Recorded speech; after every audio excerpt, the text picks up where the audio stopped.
Nandito na naman si Kenneth's Case, Kuya Batang. Magdadrive na naman ng modernized jeepney ng DCBLTC. Bunuan Bukid to Dagupan. Ayan ho, first trip na naman ako. Ay sana ho'y gabayan tayo ng maraming pasahero. Shout out ho nga pala Randy Santos ng San Jose del Monte. Salamat ho sa pandesal niyong pinadala. Tensye, baka naman. At sa mga taga Batangas dyan, sa Nasugbo, Batangas, maraming salamat ho sa kapimbara kong pinadala ninyo.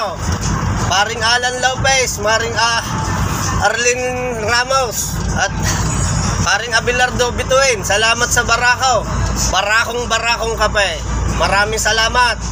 Shoutout din kay dating kadriver natin, si Mr. Garingan from La Union. Kay Joel Yulde from Antipolo.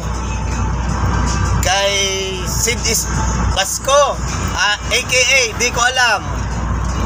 Emilio Thomas from Lian, Batangas. Maraming salamat sa mga suporta niyo po. Sana'y gabayan pa tayo ng Panginoon. In Jesus' name, amen. Ito po si Kuya Batang, Kenneth's Case.